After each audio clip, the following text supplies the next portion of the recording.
Ton voisin est sur le point de passer une très, très mauvaise journée.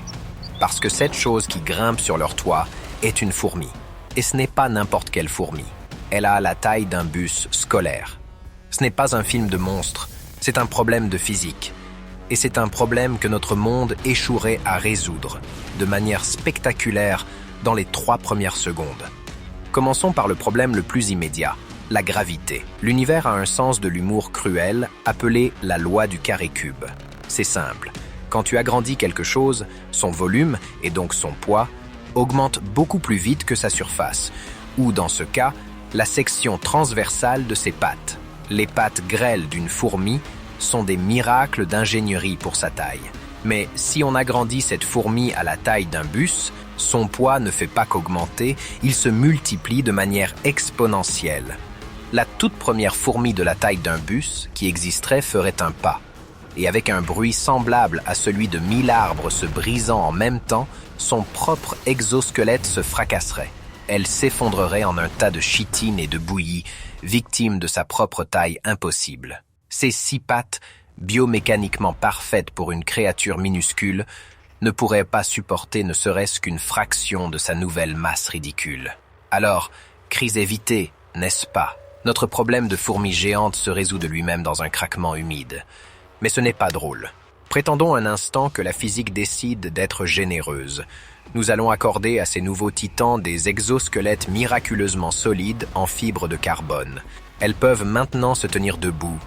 Elles peuvent marcher. Le sol tremble. Et puis, elles s'étouffent immédiatement.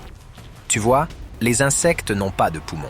Ils respirent grâce à un réseau de tubes minuscules appelés trachées, qui s'ouvrent sur l'air extérieur par de petits trous dans leur corps appelés stigmates.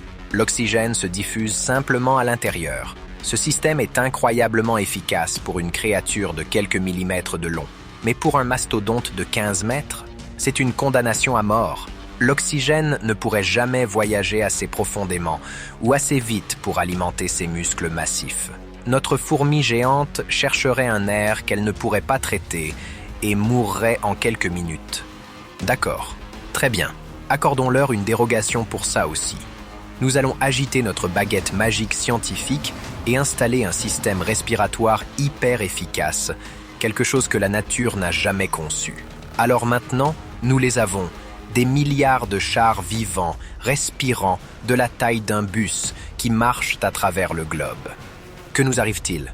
Nous rencontrons d'abord Elias, un ingénieur en structure, au 47e étage d'un gratte-ciel du centre-ville. Il examine des plans quand il la voit. Quelque chose d'impossible émerge du parc central de la ville. C'est long, noir et segmenté. Au début, il pense que c'est une sorte d'installation artistique bizarre, un char de parade peut-être. Puis, ça bouge. Ses antennes, chacune de la taille d'un poteau téléphonique, tressaillent et balayent le ciel. Une autre apparaît à côté, puis une autre. Ce n'est pas une invasion, c'est un éveil.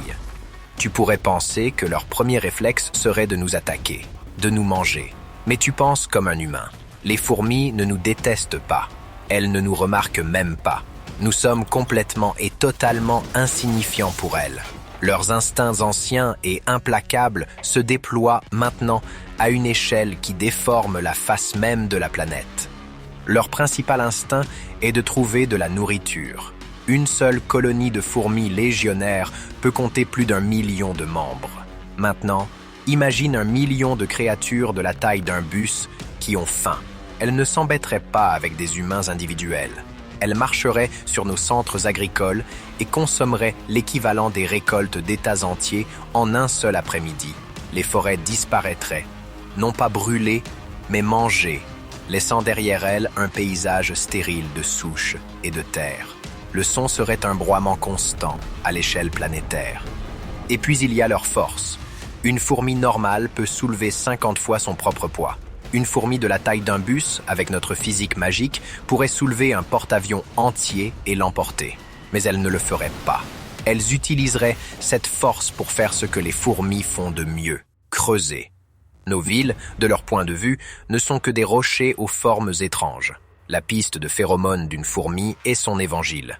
Si cette piste indique que le chemin le plus rapide vers une nouvelle source de nourriture passe à travers un bâtiment, alors elles passeront à travers. Pas avec méchanceté, pas avec colère, mais avec la même efficacité inconsciente et terrifiante qu'elles utilisent pour déplacer un caillou. Depuis la fenêtre brisée de son bureau, Elias assiste à la scène. Une fourmi, sa carapace noire masquant le soleil, s'approche de son immeuble. Elle ne rugit pas, elle n'attaque pas. Elle commence simplement à grimper, ses griffes tarsales massives transperçant le verre et l'acier comme si c'était du papier de soie. Elle suit une piste laissée par une éclaireuse, une piste qui se trouve croiser les étages 34 à 58. L'immeuble gémit, une symphonie de métal qui se tord et de poutres de soutien qui hurlent. Elias n'a même pas le temps de fuir. Le monde, simplement, s'effondre. Ce serait une apocalypse de creusage, construction et consommation. Les chiffres sont époustouflants. À l'heure actuelle, dans notre monde, on estime que la biomasse totale de toutes les fourmis sur Terre est supérieure à la biomasse totale de tous les humains. Maintenant, agrandissons-les. Le poids combiné de cette nouvelle population de fourmis serait supérieur au poids de toute autre forme de vie sur Terre combinée, multiplié par 10. Elle deviendrait la plus grande force géologique de la planète. Leur colonie serait digne des pires cauchemars. Les fourmilières, qui ne sont aujourd'hui que des bosses dans la terre, deviendraient des montagnes. Elles excaveraient des milliards de tonnes de terre, détournant des rivières, asséchant des lacs et provoquant des tremblements de terre, alors que la croûte terrestre se déformerait sous la pression de leurs immenses projets. Le canal de Panama, comblé en une semaine. Les grandes pyramides, emportées, morceau par morceau, pour renforcer la paroi d'un tunnel. Quelques mois plus tard, Elias vit avec un petit groupe de survivants dans la carcasse d'une vieille station de métro. L'air est toujours épais de la poussière provenant de l'excavation constante, et le sol ne s'arrête jamais de trembler. Il n'ose pas aller à la surface pendant la journée. Les fourmis sont les plus actives à ce moment-là, leurs ombres colossales glissant sur les ruines. La plus grande peur des survivants n'est pas d'être mangés, c'est l'acide formique. De nombreuses fourmis peuvent pulvériser ce produit chimique puissant comme moyen de défense. À petite échelle, c'est un léger irritant. Mais une fourmi de la taille d'un bus pourrait arroser tout un pâté de maison avec un jet d'acide capable de dissoudre l'acier et de réduire le béton en poussière. Son odeur métallique est une présence constante dans l'air. Un avertissement des géants qui possèdent maintenant le monde. Et la planète elle-même commencerait à changer. Tout ce creusage libérerait de vastes quantités de carbone et de méthane piégés dans le sol, déclenchant un changement climatique galopant à une échelle que nous ne pouvons même pas imaginer. L'atmosphère deviendrait plus épaisse, plus chaude. Alors qu'elles abattent les forêts, la capacité de la planète à produire de l'oxygène chuterait. Le ciel lui-même changerait de couleur. Nos armes seraient inutiles. Tu ne peux pas bombarder un ennemi qui vit à des kilomètres sous terre dans une forteresse qu'il a lui-même construite. Tu ne peux pas tirer sur une créature dont l'exosquelette est plus résistant que le blindage d'un char. Nous ne perdrions pas une guerre contre elle.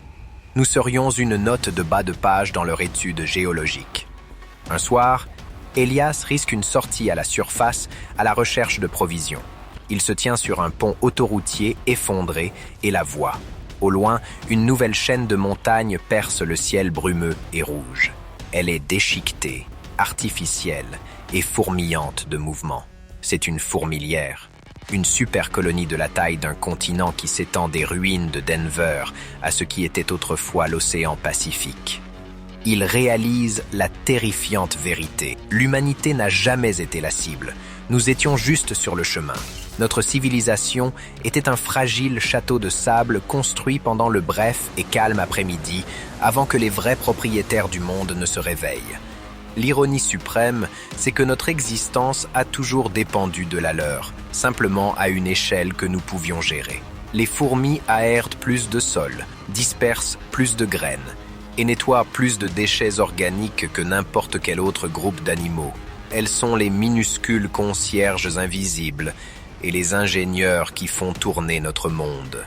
Notre erreur a été de penser que le monde a été construit pour nous. Nous n'étions que des locataires dans une maison qui a toujours appartenu aux fourmis. Et le bail était terminé. Le monde ne finirait pas dans le feu ou la glace. Il finirait avec le travail silencieux, implacable et totalement indifférent de géants à six pattes, transformant notre foyer pour qu'il redevienne le leur. Un grain de terre à la fois.